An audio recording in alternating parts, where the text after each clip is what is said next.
सावर रे मना भाग 24. त्यांनी पुन्हा ट्राय केलं, पुन्हा तेच. असं करत त्याने 6-7 वेळा तरी तिला कॉल लावलाच, पण समोरून काही कॉल रिसीव्ह झालाच नाही. आता बेचैनी रूपांतर रागात व्हायला लागलेलीच होती. मी इतकं हिला कॉल करतोय तर माझा एक कॉल रिसीव्ह करू नये का? मी लिफ्टमध्ये बोललो ती विसरून जा. तिचे हे शब्द त्याला आठवले आणि त्याच रागात त्याने आता कॉल लावायचा नाही हे सुद्धा ठरवलं होतं. पण किती वेळ तो स्वतःला थांबवणार होता? दिवस सरत होता. आता दुपार झालेलीच होती. नैना म्हणाली, स्वरा, मग तुझा फर्स्ट टाइम नाटक बघण्याचा अनुभव कसा होता ग? नैनाने नाट्यगृहातून बाहेर आल्यावर विचारलं. शरद म्हणाला, एकदम मस्त. काय ते हावभाव, सेट पण खराच वाटत होता ना. माझी इच्छा पूर्ण झाली. असं म्हणून ती शरदकडे बघून हसू लागली होती. शरदही खुश होता की त्याच्या मैत्रिणीच्या चेहऱ्यावर हसू होतं. ती खुश होती. कालपासून तो तिच्यावर रागावलेलाच होता, पण नंतर तिच्याशी बोलून त्याला हेही समजलेलं होतं की तिने आतून बाहेर पडण्याचा निर्णय घेतला ते योग्यच आहे. त्याला एकदा पाठला भेटायचंच होतं, पण स्वराने त्याला शपथ घातली होती की ज्या गोष्टींच्या पुढे जाऊन काहीच अर्थ नाही त्या गोष्टी आपल्याला आपल्या आयुष्यात का म्हणून घेऊन द्यायच्या असतात. शरदला तिचं म्हणणं सुद्धा पटलं. जरी असलं तरी ती यातून किती लवकर बाहेर पडेल याची त्याला काळजीच होती. नैना म्हणाली, आता कुठं जायचं आहे प्लॅन आहे? नैनाने शरदकडे बघत म्हणाला, आता आपण थोडं खाऊन घेऊया, भूक लागलेली आहे ना यार.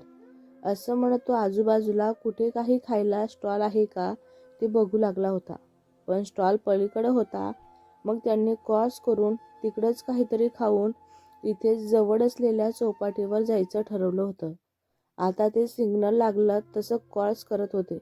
शरदने स्वराचा हात पकडलेला होता, कारण त्याला माहिती होतं मोठ्या रस्त्यांवरून ती क्रॉस करताना गडबडते. तिला भीती सुद्धा वाटते.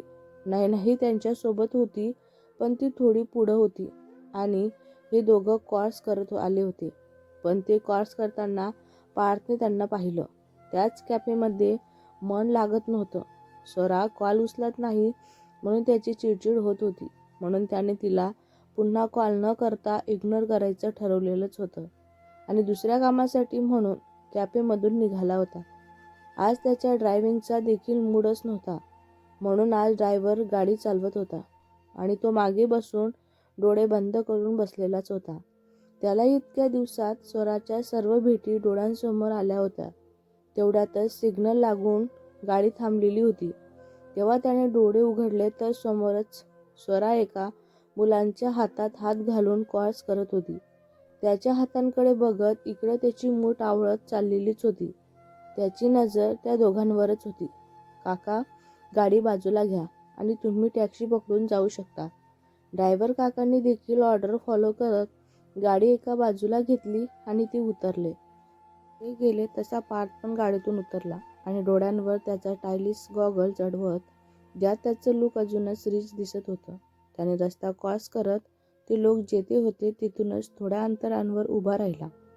तिकडं हे तिघही चाटची ऑर्डर देऊन उभे राहिले होते. तो एकटक स्वराकडे बघत होता आणि त्याने तिकडंच बघतच तिला कॉल लावला.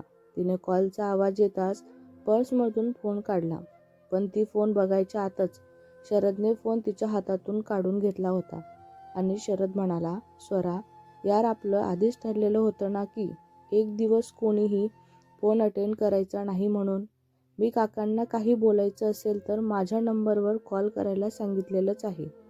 श्री आली, तुझी फेवरेट रगडापुडी. स्टॉलवाल्यांच्या हातातून शरदने रगडापुरीची प्लेट घेतली आणि त्याचं बोलणं ऐकून स्वराने देखील थोडं हसतच त्याच्या हातातून चाट घेतला आणि तिच्या प्लेटमधून एक पुरी शरदला टेस्ट करायला दिली होती. आणि इकडे हे सगळं बघत असलेल्या पार्थने डोळ्यांवरचा गॉगल काढला. आता जर याचे डोळे कोणी पाहिले असते तर तो घाबरून पडून गेला असता असे दिसत होते. त्याचे डोळे अगदी लाल भडक झाले होते. त्याने पुन्हा स्वराचा नंबर डायल केला, पण शरदने पुन्हा कट न करता फोनच सायलेंट केला होता. स्वरा म्हणाली, शरद, अरे मला बघू दे तरी, कोणाचा फोन आहे? सारखंच कॉल येत आहे. शरद म्हणाला, गप्प बस आणि खा. त्यानेही खातच उत्तर दिलं आणि नैनाकडे इशारा केला. तर नैना मॅडम पाणीपुरीवर तुटून पडलेल्याच होत्या. स्वरा म्हणाली, अगं हळू खा ग. स्वरा नैनाला म्हणाली होती. ती बोलतच असताना शरदने तिला त्याने मागवलेल्या शेवपुरीमधून एक पुरी तिला भरवलीच होती. तुला सांगतो स्वरा, किती दिवसांनी नैनाच्या तोंडात पाणीपुरी होती म्हणून तिला बोलायलाही जमत नव्हतं.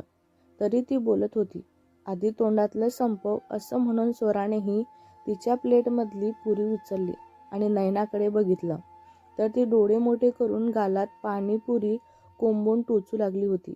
शरद म्हणाला, हिला काय झालं आता? स्वरा शरदचं लक्ष नैनाकडे करत म्हणाली होती. शरदही भुया जवळ करून बघू लागली. मग स्वरानेही ती ज्या दिशेला बघत आहे तिकडेच बघितलं. झालं तिची देखील घाबरकुंडीत झाली होती. कारण समोर थोड्या अंतरावर तिच्या पार्थ तिला डोळ्यातच राग घेऊन बघत होता. शरद कन्फ्यूज झालेलाच होता आणि त्यानेही त्याच दिशेला पाहिलं. एक सुंदर तरुण, उंची 6 फूट, एकदम स्टायलिश असा त्याचा पोशाख कोट. एका हातात पॅन्टच्या खिशात टाकून फोन कानाला लावून तो स्वराकडे एकटक बघतच होता आणि तेही रागाने. शरद म्हणाला, स्वरा, तू समोर असलेल्या माणसाला ओळखतेस का? शरद समोरचा माणूस असा बघत असल्यामुळं तिला बोललेलाच होता, पण तिने काहीच उत्तर दिलं नाही. मग शरदची नजर नैनांवर गेली. तिने पार्थला ओळखलेलंच होतं, कारण स्वराने नाव सांगतच तिने VN कॉफी ब्रँड ऑनर्स असं सर्च केलं तेव्हा हाच फोटो तिच्या फोनमध्ये आला होता. तिने स्वराला ते कन्फर्म पण केलेलंच होतं. शरद म्हणाला, स्वरा. शरदने तिच्या खांद्यांना हात लावून पुन्हा हाक मारली. तोच त्याच्या हातातला स्वराचा फोन वाजला. फोनच्या आवाजानेही तिची नजर पार्थने कानाला लावलेल्या फोनकडेच गेली आणि मग शरदच्या हातात असलेल्या फोनकडे. तिला समजायला वेळ लागलाच नाही की पार्थ तिला कॉल करत आहे म्हणून. तिने पटकन शरदच्या हातातून फोन घेतला तर खरंच तो कॉल करतच होता. रिंग बंद झाली तसं फोनवर 12 मिस कॉल असे मेसेज पडलेलेच होते. तोच परत फोन वाजला. स्वरा म्हणाली, हॅलो. स्वरा त्याच्याकडे बघत थोडी बिचकतच म्हणाली होती. त्याने ती ब्लॅक कलरच्या कारमध्ये येऊन जाऊन बसायला सांगितलेलंच होतं आणि कॉल कट करून कारकडे गेला आणि दरवाजा उघडून ड्रायव्हिंग सीटवर जाऊन बसला होता आणि पुन्हा ते तिघे उभे तिथेच होते. पण स्वरा आहे तिथेच उभी राहून पुढे येतच होती की. शरदने तिचा हात पकडला. शरद म्हणाला, स्वरा, हा जर तोच पार्थ असेल तर तुला आत्ताच्या आत्ता निर्णय घ्यावाच लागेल. जो तू आधीच निर्णय घेतलेला आहे ना, त्यावर तुला ठाम राहायचं आहे की त्याच्याकडे पाऊल टाकायचं आहे. हे सगळं शरद तिचा हात पकडून तिला थांबवत म्हणाला होता. पण पार्थला लांबून शरद तिला अडवताना दिसला म्हणून पुन्हा त्याचा राग वाढलेलाच होता आणि त्याने बाहेर तमाशा नको म्हणून पुन्हा तिला कॉल लावलाच होता. स्वरा शरदच्या बोलण्याने या सर्व गोष्टीतून बाहेर आली आणि ती काय करायला जात होती हे तिला सुद्धा कळून आलेलंच होतं. त्याचा फोन येताच तिने शरदच्या हातातून हात सोडून घेतला आणि त्याचा कॉल रिसीव्ह करतच स्वरा म्हणाली, मी कुठेही येणार नाही आहे. असं बोलून तिने कॉल कट केला. तोपर्यंत नैनाने स्टॉलवाल्यांचे पैसे दिलेलेच होते. पण इकडं तिचं असं बोलणं ऐकून त्याला राग तर आलाच, पण थोडा इगोही दुखावला गेलेलाच होता. कारण ती हे सर्व त्या दोघांसमोर बोलत होती. त्याने एकदा तिच्याकडे आणि नंतर शरदकडे थंड नजरेने पाहिलं आणि जोरात गाडी स्टार्ट फास्ट स्पीडने निघून गेला. आणि इकडे तो जाता स्वराच्या डोळ्यातून पाणी झराझरा वाहू लागलेलंच होतं. नैना म्हणाली, स्वरा, अगं नैना, तिला शांत करणार त्याआधीच शरदने नैनाच्या खांद्यांवर हात दाबून तिला काहीच बोलू नको असं डोळ्यांनी सांगत मन नकार मार्गे हलवलं. शरद म्हणाला, स्वरा, चला, आपल्याला चौपाटीवर जायचं आहे ना. आणि आता तू नाही बोलायचं नाही आहे, कारण उद्या मी सकाळीच पुण्याला निघणार आहे. शरदचं बोलणं तिच्या कानांवर पडताच ती भानावर आली आणि लगेच उलट्या हाताने डोळे पुसत स्वरा म्हणाली, चल, पण जास्त वेळ नको थांबूया. तिने असं म्हणताच नैना तिच्या गळ्यातून पूर्ण हात टाकत पुढे चालतच, स्वरा यार, लगेच काय, सूर्यास्त नाही बघायचा तुला. नैना बोलतच होती की. शरद म्हणाला, नैना, तुझी बकबक कमी कर आणि पाय जरा लवकर लवकर चालव. असं म्हणून शरद पुढं आणि या दोघी मागे असे गप्पा मारत चौपाटीवर पोचलेलेच होते. भेटूया पुढच्या भागात. हा भाग तुम्हाला कसा वाटला कमेंट करून नक्की सांगा. व्हिडिओ आवडला असल्यास लाईक करा, शेअर करा. नवीन असाल तर चॅनलला सबस्क्राईब करा. धन्यवाद.